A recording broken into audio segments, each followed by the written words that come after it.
Hey, hey, hey. Um, so I decided that I thought I'd stream again. Um, yeah, so there's a reason for that. And yeah, I don't know. We'll have some fun. Give me just a second. I'm going to capture the link for this. I'm gonna put I it don't know. in We'll have Discord. some fun. Give Oh, me you just a can't second. see it I'm over going my to head. There we go. capture Share. the Oh, where? link for Oh, I'm gonna this. have to move it. I'm gonna put it in We'll Discord. have some fun. Give me copy. just a Can't second. see it I'm over going my to head. There we go. capture Share. the. And I'm gonna place it in Discord here.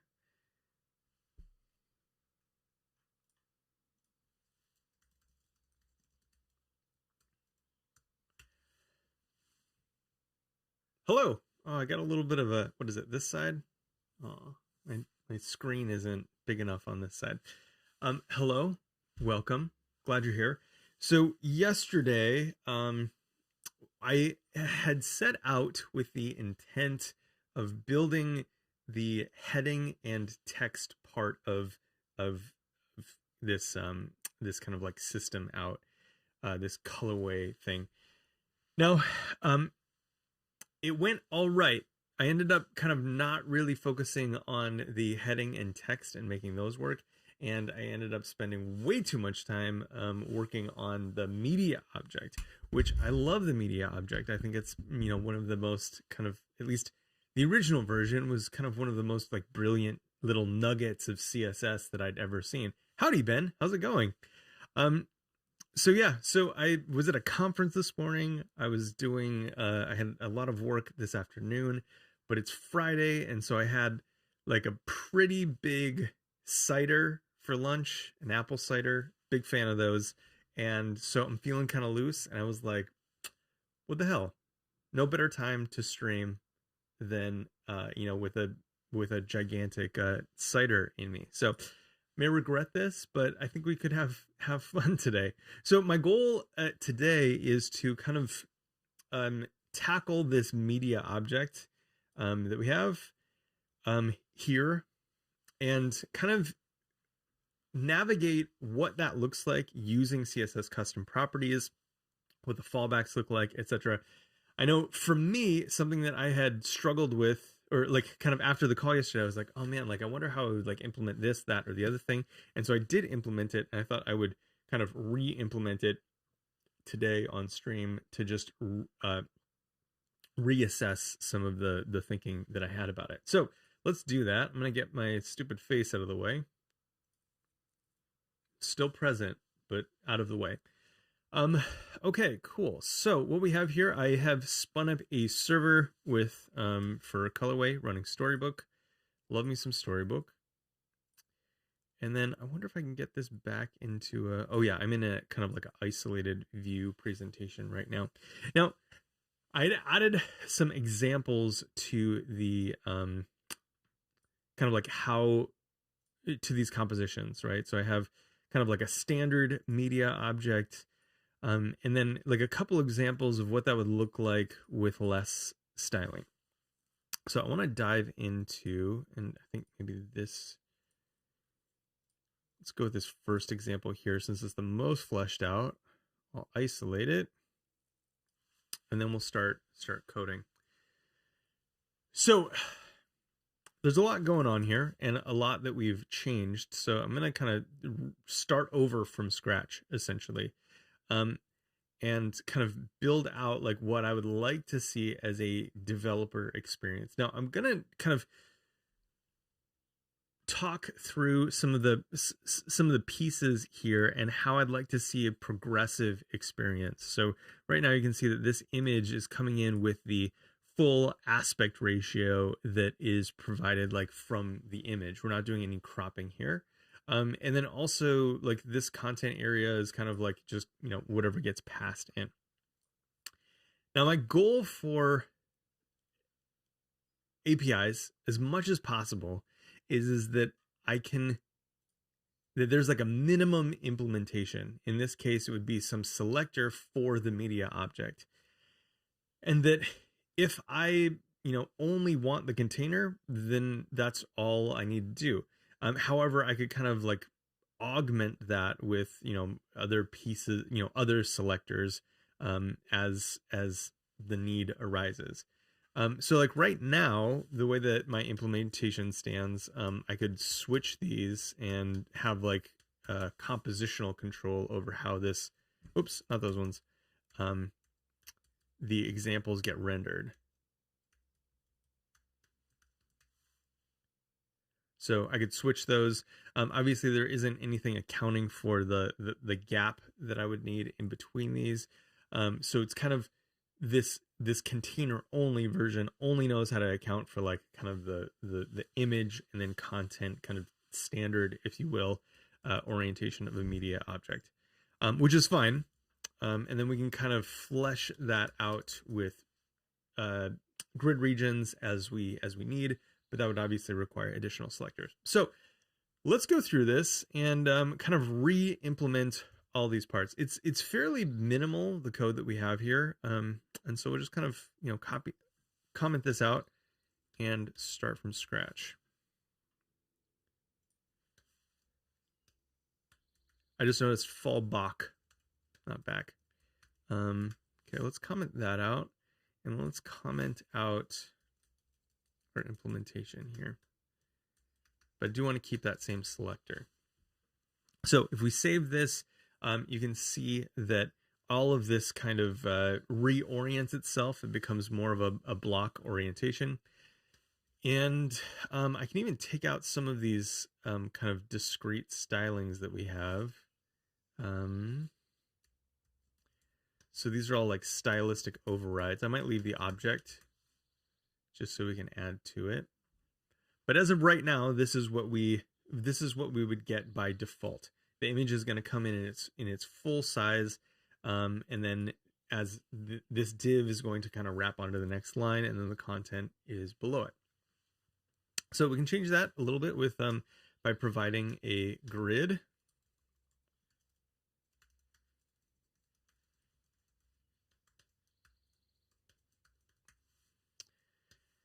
Now, that didn't change it much. It did remove a little bit of kind of extraneous space that we were seeing because of the way that the elements were oriented. However, that's all it did. Now, in order to orient these the way that we want, we need to actually provide a grid to this element. So let's do that.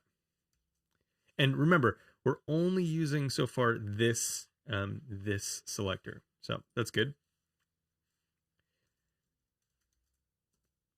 Now, there's a shorthand, just like with all CSS stuff, there's a shorthand for kind of putting all of these selectors or all of the details of a grid that you would want in one place. So that's grid rows, grid columns, grid areas, maybe? Yeah, grid areas. And so all of this can get wrapped up in a grid template, which is pretty cool. So that would look like this. We're going to define the grid areas, which will, in our case, will be image and content.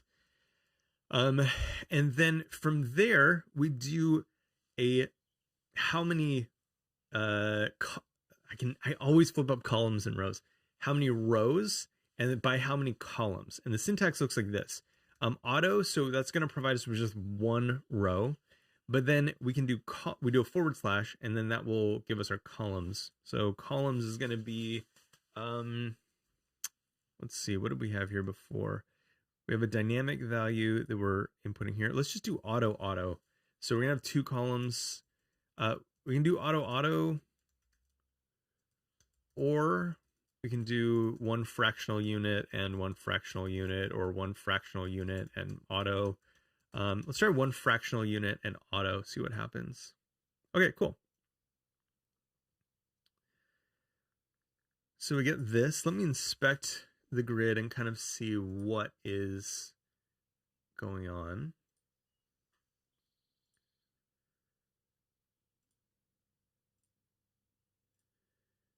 Okay, there we go.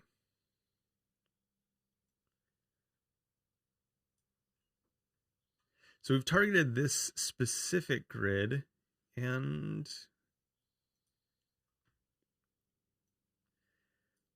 I realized I was in Chrome yesterday. Oh wait, no, this is Chrome. Okay, never mind. So I was in Chrome yesterday, and it was showing a slightly different representation for the grid lines, and I'm not quite sure why it's it's not showing that today.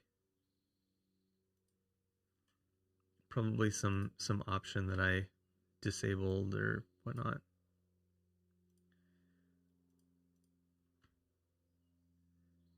Okay, so now I actually got this backward. I think that if we wanted the column on the right to be the expansive one, it's different than I usually expect it to be, which would be auto and 1FR. Yep, that's right. So just by flipping that, we've now set this column to auto, which is the kind of width of the image, and then this next column to be one fractional unit, which in this case is going to extend the full available space. Okay, so that's actually looking pretty good. And then we can have another property that we can use, which is gap. Now there's a column gap and a row gap. Right now, I'm just going to use gap. So all of any columns and rows are going to have the same amount of gap. And I'll just set that to 0.5 rem. This is something that we would have be theoretically a dynamic value. So I'm going to put to do dynamic, just in case we want to apply that value from the outside to say that, like, hey, actually all of these we want to have a smaller or bigger gap in between the elements. Okay, cool. Now I want to see something right off the bat. So if I change so let me make this a data avatar. That's going to change the size and cropping of this image to match our defaults for avatar. And then it also exposes the ability for us to size it with the custom properties exposed on that element. So what does that look like? Style.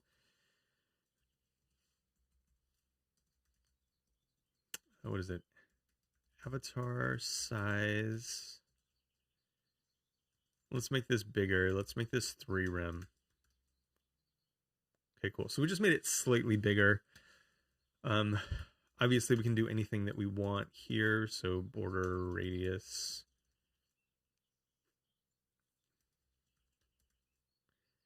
Make it circular, however we want to do this. Now, the cool thing that we have here is that you'll notice that we don't have to care a whole lot about kind of assigning these kind of media object classes. So we haven't really done anything spectacular here. We just, kind of used an image, which we kind of described with an avatar. And this is really nice for composability because we're getting the one thing that we care about, which is the orientation of these two things, but we don't have to worry about actually kind of providing all of the selectors needed to, adhere it to like a certain, like a specific way of being, which gives us opt-out options, right? So I can still get the value of this and then kind of place, an avatar or like some type of like, media preview, I guess, that might have different aspect ratios or different considerations. So something to think about. So we have some nice composability here already, which is great. Let's see. So I'm curious right off the bat, like if I can swap these and what happens. Whoops, I put that. There we go. Okay, so this orientation of it does not work. And I'm curious why.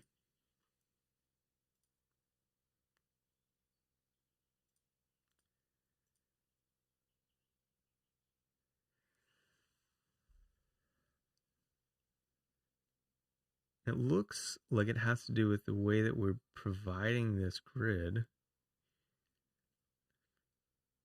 But it shouldn't really matter. And I wonder if this is because like image is an inline. Oh, nope. You know what? Duh. I pulled it out one too many levels deep. There we go. Okay, cool. Now, if we wanted to do this, we would actually have to variabilize the grid. Now, there's a couple ways that we can do this. I think the most obvious is right now, at least, is that we would, what is it? Take the entire grid template as a variable. If we had all of these extrapolated out, we could theoretically take just the grid column row, or get grid template columns. I think that's what it is. I'm so bad at the grid naming. Yeah, grid template columns. We could provide just grid template columns and then reorient that. However, that's not kind of, not something that we expose at the moment. So I'm thinking that right now what I'll do is I'll variabilize the grid template. So var, we'll provide this as a fallback. But then if we get a media grid, media dash dash grid template, we'll use that instead.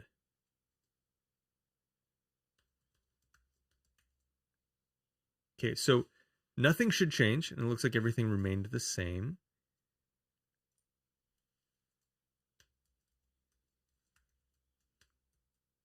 So I don't need this extra div, I don't think. Oh, you know what? I'm going to leave it there because there is a future example.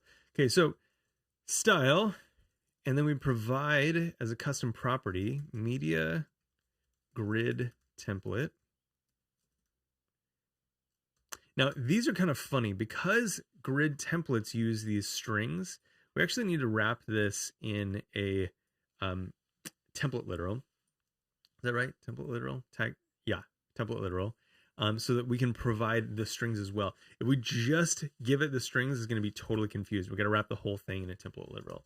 So we'll say this part doesn't really matter in this arrangement, but we'll do it anyway. We're going to flip the image and the content grid areas, which we're not actually utilizing. And then this part of it's going to be slightly different too. So auto, we still only have one row, but we want to flip this to one fractional unit and auto, which we had before, so that this orients to the, let's see, did I do that right? Fractional unit auto, orienting it to the right side. At least that's what I would have assumed. Okay, I spelt that wrong. Siddle. This is one area where programming after an adult beverage does become more difficult. The typing. Okay, now we do have a little bit of a problem here because this text is going to be left justified. So now we have an extremely large gap in between because, again, this is fitting the full available space that we've provided here. Now, this is where this kind of extra div comes into play. My feeling is that all of these things should be, layout should be kind of like bestowed on the elements below it instead of those things being aware of the layout that they need to fit in. I don't really like autonomous elements when I'm trying to lay something out. I want everything to just kind of to set up a grid where everything has its place and then have everything just kind of fit into those places without their own opinions. Now that's a personal preference, but I'll show you how this would work in the event that I want to wrap, I want to set the spacing of this. So let's assume that I have some layout and the max width of this is going to be like the max width that I want any of these things to be is, I don't know, let's say like 320 pixels. So now this is kind of setting up how we would interact with this from a layout perspective. So we're actually establishing the bounds of this thing, not internal to the component, but externally from outside of the component, telling it how much space it has to do the job that it needs to do. Now this message kind of looks a little bit silly, but presumably there would be a much longer or a variable amount of content that would make it make more sense. And again, This looks a little bit odd anyway, because rarely do you see like an avatar on the right side of things.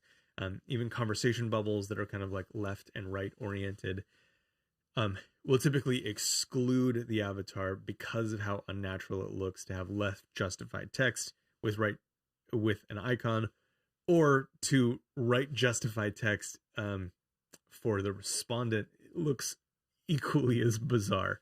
So anyway, we're in kind of like a place where you wouldn't really design it to look like this, but here it goes. Okay. So now from the outside, we can kind of do a lot of things that are like that we want to do. So background, oops, sorry, that needs to be in here. So background color. Hey, Sebtown, welcome.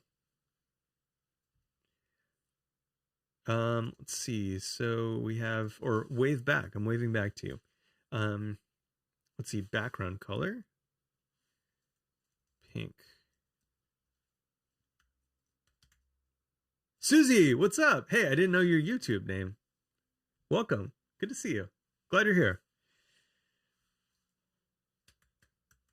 It's always funny the kind of username mapping that you have to do across these various platforms. Yes, glad you're here, and now I know. Okay, so we set this background to pink. We can actually provide a little bit of padding too. So padding 0.5 rem. Let's do 0.5 rem again. And actually, just because I'm tired of seeing it in this orientation, I'm going to move this back. We've seen that we can do it, but I also don't want to do it because it's strange looking. Sandy sandwiches. I know, I pulled that from I think it was the CSS tricks example, and I had a very similar kind of visceral, like, ugh, it's gross type of reaction to it. And then just for kicks, let's provide a border as well. 2 pixels, solid black. Okay, cool. Now, so we've done all of this styling from the outside, and I want to demonstrate, oops, did I do that in the right element? No, I had intended to do it on the element above.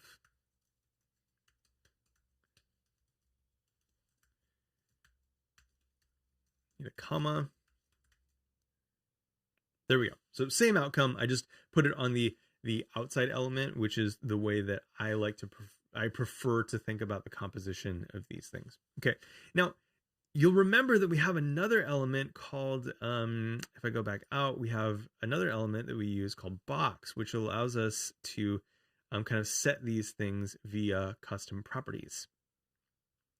So I'm actually going to change this up just a little bit to utilize this box that we've created. Okay. So data box. I'm going to change the ones that I can to custom properties. Box padding.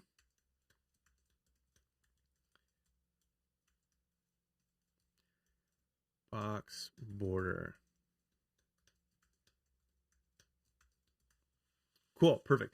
So now what we're doing is that we're communicating those things to the custom properties.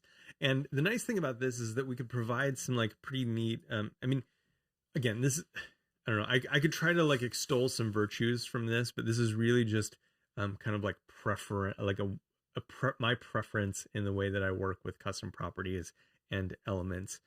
I like having anything that I would make an abstraction from kind of communicate through custom properties. So yeah, it's probably not for today, but we can, maybe save that for another lesson down the road. Okay, so we have that, which is pretty neat.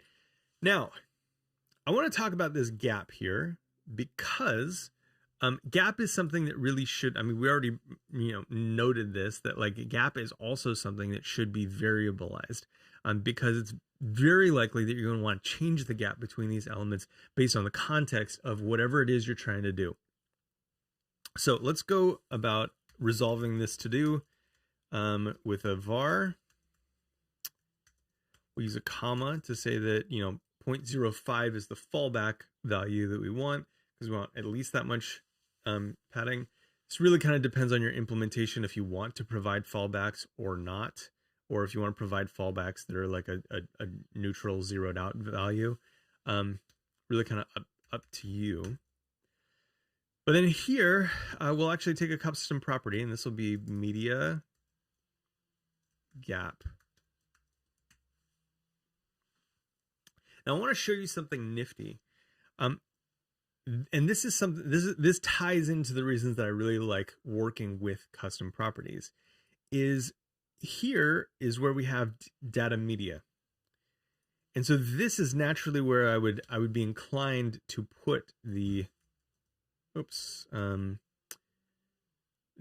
like assignment for a custom property. So style media gap to, let's make it real big so we can see it happen really quickly. Oh, nope. One more dash. There we go. So you can see that gap take place immediately. Now, the cool thing about custom, doing this via custom properties is that I don't have to do it exclusively on the element, like on this element. I can actually cascade them in from the outside, which happens to be really neat. And I'm going to show you why. Let's say we want to introduce a list of these. So this is kind of let's call it like a chat kind of arrangement. Oh, I did. I need to move one of these up.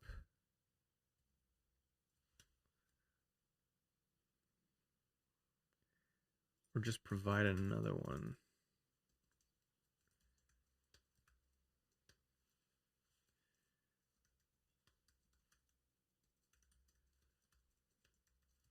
Okay, cool. That should work. Okay, so let's say that we have this now as like kind of like some chat layout.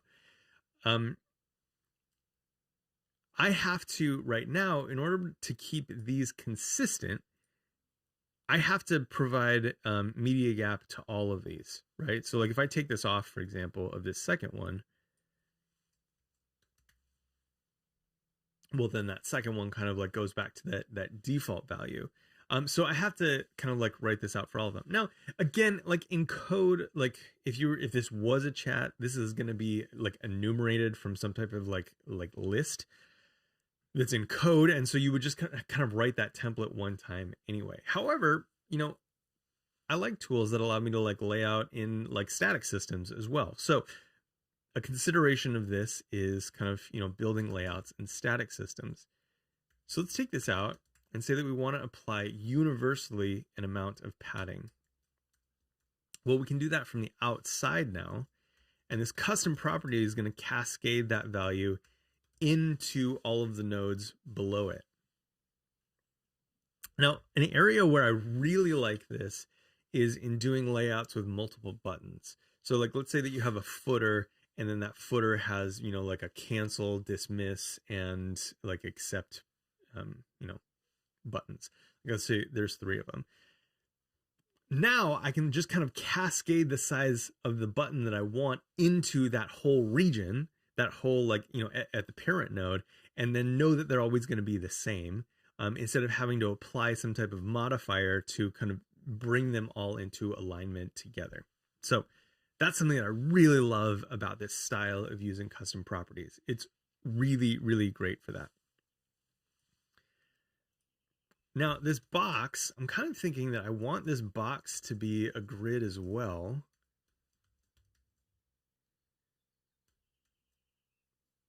And I want a little bit of gap. Let's call this, oops, mixing up my syntaxes here. Call that 1 rem gap. Cool.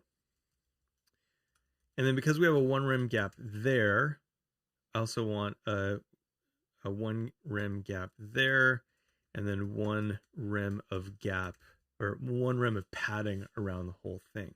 Now this is neat, right? Like, so what you just saw is that on this one element, I'm able to define my preferences for how all of these elements are going to interact together, but in a way that isn't like, I didn't have to like create a new element for this or like a new component for this.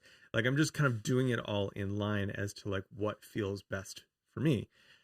And if I were to abstract this, now I could kind of take all the places where I have 1 rem, 1 rem, 1 rem, and now kind of assign that to a custom property of like, kind of like, shared spacing or something like that, and have all of these pieces kind of respond to, one input. Super, super, super cool. Okay. So that's really nice because now we have kind of a way of styling reasonably lists of things, or lists of media objects. Okay, so what remains here that we haven't done yet? The fallback thing, we'll get to that later.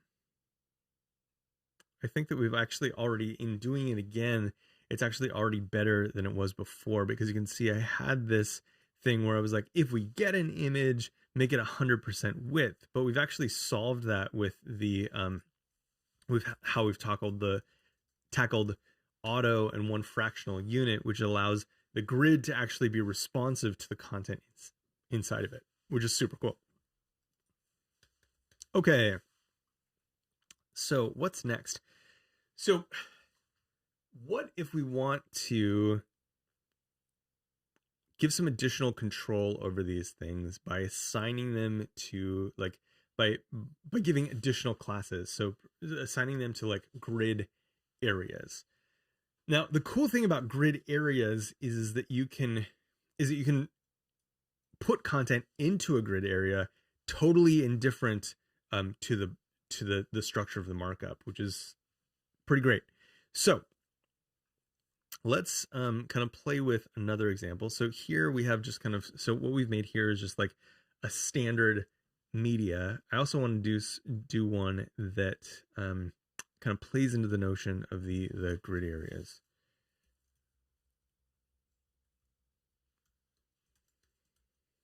And we can play with like why the grid areas can provide us like a little additional value. Okay. I'm going to keep, so I copied that. And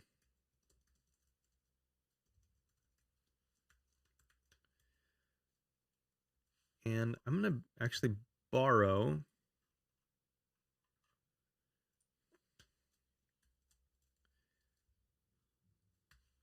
styling that I have up here.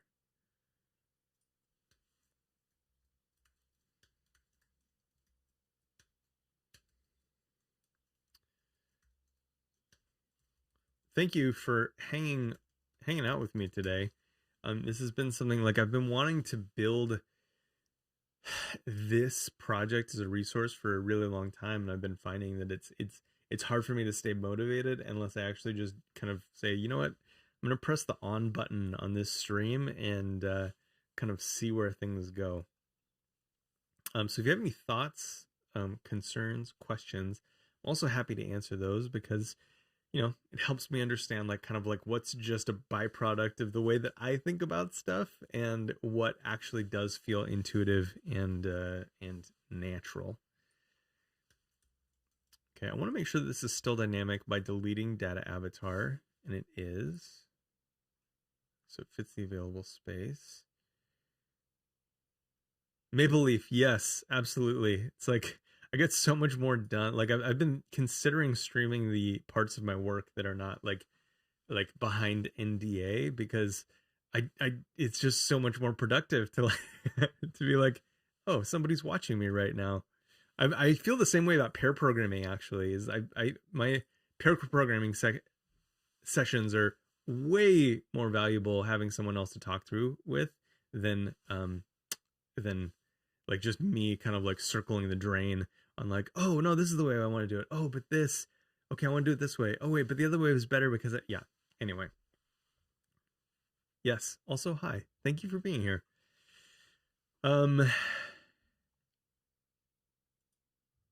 Yes, Storybook. Storybook is the bomb. And actually, I'm gonna take a quick detour real quick. I am not affiliated with Chromatic at all. But the reason that I actually, because Storybook is good. I like Storybook. It does have some weird conventions that I'm not a huge fan of. And like, I feel perfectly capable of like writing documentation on my own. The killer feature for me that kind of made me fall in love with Storybook is its relationship to Chromatic. So Chromatic is a service that does what is it, like hosted visual regression testing for you, and the service is like awesome, and it integrates into GitHub, so you know you can get these statuses on like whether or not something visually broke. For component libraries, it's like really just been invaluable to me and my team. And yeah, so that's kind of what brought me to Storybook. Storybook is great, but the integration with Chromatic is just so stellar. They even have a free tier, so I'm full sales pitching this thing for no other reason than the fact that I love it. I pay for it, and I love it as a product. But they do have a free tier. What is it? Unlimited storybooks, 5,000 screenshots, which I think for actually this reminds me, at some point I had really wanted to kind of demonstrate getting this set up with Storybook, so that'll be at some stream in the future. Keep your eyes peeled for that. Maybe sooner than later. But yeah, Chromatic, it is like the killer feature of Storybook. Yeah. I hope you check it out. It's so rad. Yes, Sid. I know you love Chromatic. I think we've talked about this. It's so great. And yeah, open source. Sid, do you mind posting a link into the source there? I'd love to see it. I don't think I've ever actually inspected any part of it. I'm sure it's nutty.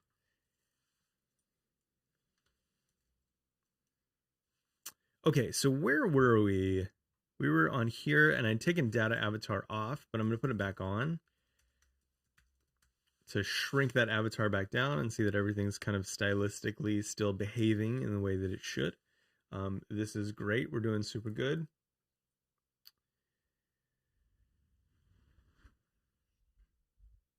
Oh, free for open source. Sorry about that. Yes, free for open source. Sorry, I thought you were saying that Chromatic was itself open source, and that was a surprise to me. But yes, it is free for open source projects, which is huge. Okay, cool. And I think the free tier now extends to even not open source projects. So if you have a design system or component library that you work on, and you think you'll do less than 5,000 snapshots a month, it'd be a great place to start. And I think it's like $150 a month, if I'm not mistaken, for more than that. Okay. So let's dive into the grid areas now, so that we can have control over this. Now, I am going to move these around to illustrate exactly what grid areas do. Okay, cool. Now, the idea with grid areas is that we're going to provide some type of selector that's actually, and we can actually do this in line. So now something that we're already doing, and I want to show you why this is going to work before we've actually written any code, is that up to this point, I've actually defined what the grid should look like. So if it has these elements, it's going to put them in these places, a grid area for image and a grid area for content. Now, sometimes grid areas can be a little bit confusing. These are all like names that I've chosen. So I could name this like anything. It doesn't matter. It's not going to look at tags. So like if you did like image and div, you would actually have to name the grid areas image and div. It's not going to look for like an image tag and a div tag. So I'm gonna stick with image and content. I feel pretty good about those names. And here, just in inline styles, actually, let me start with the image. So this is coming second. We're seeing that it's laid out like this for the time being. And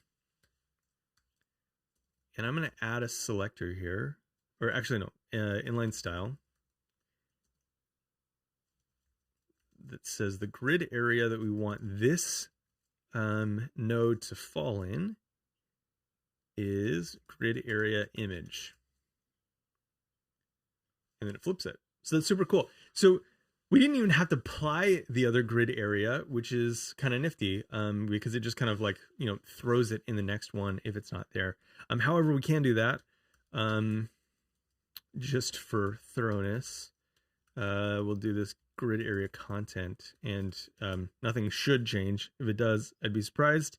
It does not, so this is as expected. Cool. Now the cool thing here is that we can provide now kind of like in our outside styles like a grid template, which includes the areas, which includes the sizing of everything, and kind of make this be whatever we want, applying these grid areas. So super nifty. Again, grid area is just a way to name a region and then kind of apply that to a certain place. Actually, I'm going to open up Firefox for this because I think that they have the most beautiful tools for exploring grid areas. And yeah, I'm I keep Firefox around for my daily driver of choice is Safari. I really like it just because of the way it's integrated into Mac, and kind of cross-device support for like open tabs and stuff like that. However, I keep Chrome around for, regular, day-to-day development, and Firefox for the grid inspecting tools. It's so good. So we're going to go in here. I'm just going to copy and paste this URL that we're on, and I want to show you the difference in these Chrome tools.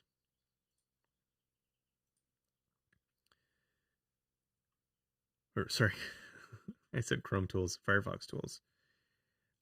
So I clicked on that grid, and we can see right away that it's got a lot of these cool things. It's setting the regions for all of these.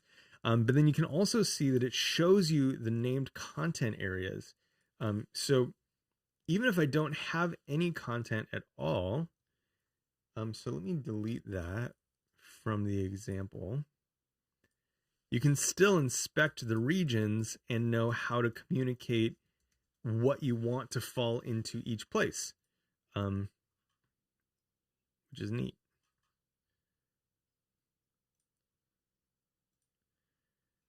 I might have lied here. Looks like, okay, no, I didn't. Yeah, so image and content. So even though we're not providing anything there, it shows you these are the named regions, and you can, mark your markup in such a way that it jumps into those regions.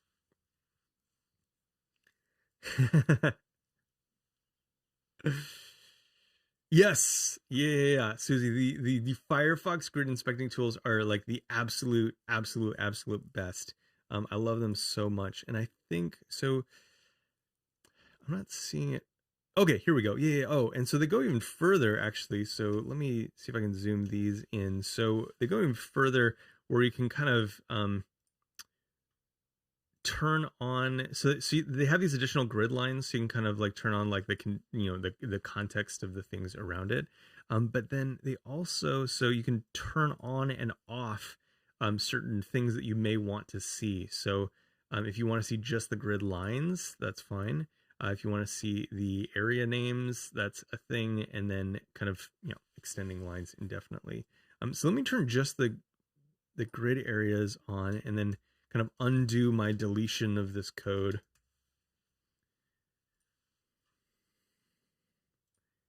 So when we inspect this again now and open up that grid, we can see exactly how it's falling into those boxes, which is super duper neat.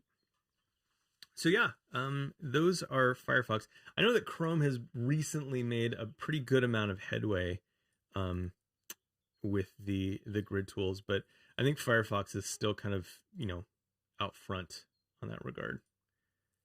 Let's see. So if I tap grid here, yeah, I just don't get the same granularity. We can see the grid, but that's really about it. Unless, there's some tools that I'm not seeing here that you could recommend to me. Okay. So that's what we've done there. Now, we've inlined the grid area names, so like where we want this content to fall. However, we can also kind of apply these via selector. I just want to show you kind of how I've done that in the example to the right. So if we wanted to maintain, some selectors like we have for data media, this could be a class or however you want to do it. I'm using attribute selectors just because that's what I like. So this could be data media, and then -- image. Oh no, that's the content.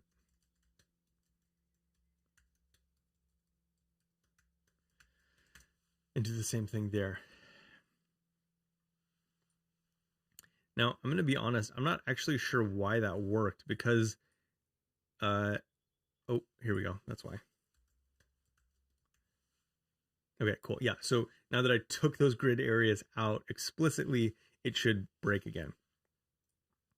Now, in terms of like providing an API to developers who are going to be implementing views, it seems kind of unfair to say like, oh, just inline a style that says that assigns it to a grid area.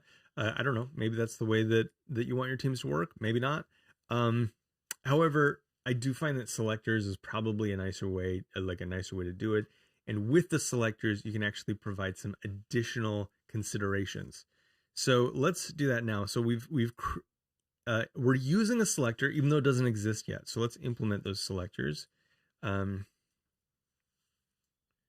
going to implement those above this block, so it's not confusing. So data, media, image. Now, again, this syntax is kind of described in a blog post that I have, or 2 blog posts that I have on chan.dev that go into kind of adapting BEM naming methodologies to kind of data attributes. And this double dash is to indicate that this is a descender element of a block element. So that's all that is, but I just thought I would clarify. So we have our block for media, not Medea, image. And the first thing that we want to do is move our grid area code into this. So again, this is just a bare word. We're giving the name of image to that, and then that's going to be reflected in our actual grid template. Come on, image right there. We can name this anything we want, but image makes a lot of sense. Okay, now we can do some cool stuff, and something that you'll notice is that this image is aligned to the top. Now, one cool thing about the grid media object is that we can change this just by aligning, using align self in the grid. So let's provide another style here. Align self. Now, one thing I really like about grid and flex that can be confusing is the kind of logical uses of orientation. So they use start and end. That can be kind of confusing, but it does make sense, it does make sense given the fact that these can be reoriented, horizontally or vertically. So the default here is start, but we can actually, this will be fairly subtle. I guess I could add more text. Okay, cool. It'll be less subtle now, but if you look at this example here, I can change this to be align self end, which will move it to the bottom, align self center, which will put it there. Yeah, start is probably a sensible default. This is kind of how I imagine most of these things look. Okay. And again, this is not in the right thing because I didn't use the right selector, which puts it to the left, because now it's connected to our grid area. Cool. Now, if we want to make align self part of the custom properties of this, which I think is probably a good thing to explore just for thoroughness, we can do that fairly easily by bringing this rule inside. Actually, so I'm going to keep that here. Line self start. And then if we want to variabilize this, we're just going to set that as the default and then decide on some selector name. So in this case, I'm going to go media, which is our block. There's a nested element of image. And then I'm going to do another double dash. I wish that there were more syntaxes that I could use for this, like an underscore or whatnot. But then we're going to use the property name here. So align self. Okay, so now I can assign this via custom property, which will be a long one. Media --image --align self. Now we default to start if it's not specified, but if I wanted to, I could set this to end. Okay, cool. Now, again, I want to reinforce the values of like why I really like custom properties for this is because it's decoupled from the markup.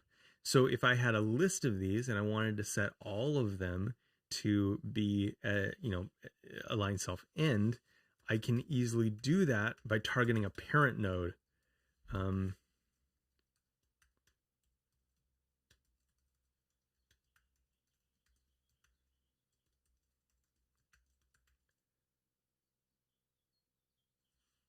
Looks like I broke something, probably unintentionally.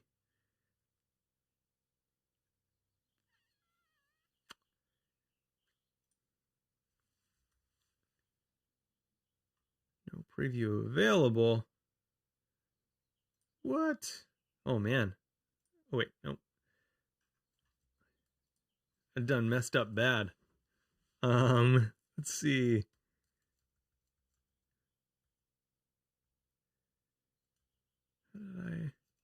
How did I mess things up so poorly? Let's see if I save that. Okay, so it comes back. We get this here, and then what if I want to just add media image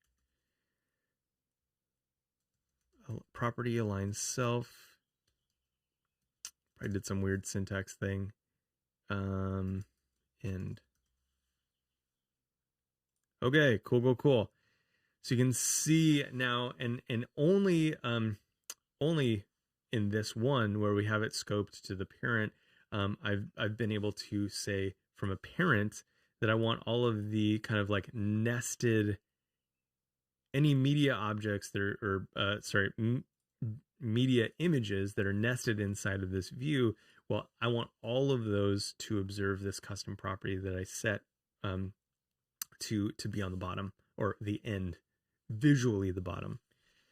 So yeah, cool. Really neat stuff.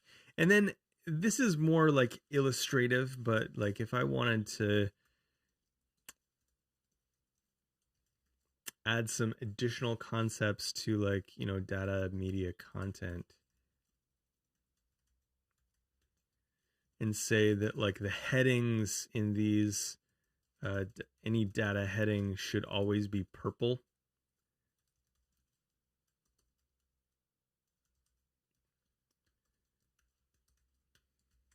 I can scope that preference here. And I think that would be, I'd probably use the custom property, right? So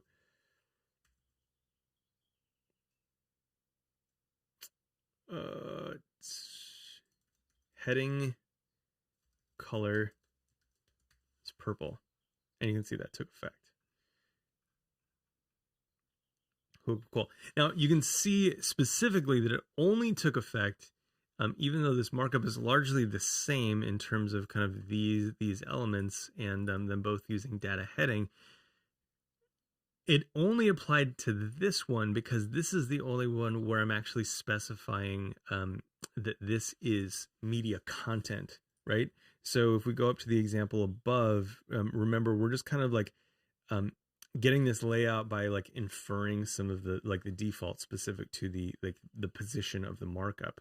But here we're actually sending it to content regions by applying, I need to actually set the grid area here.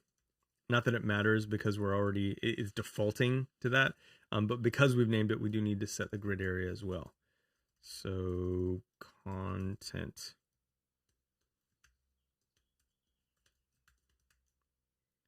Okay, cool. Yeah, and so then I could kind of do the same for, text color. I could make that gold.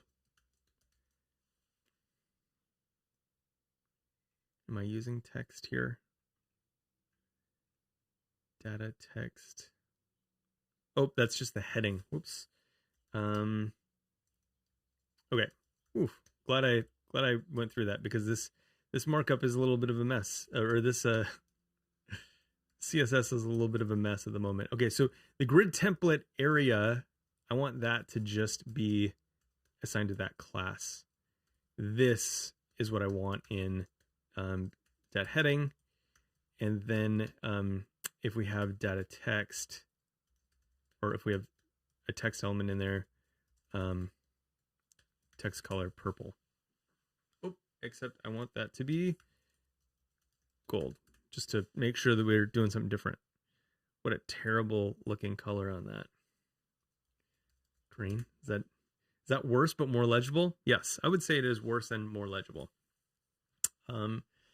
Yeah, so that is pretty neat. And I can yeah.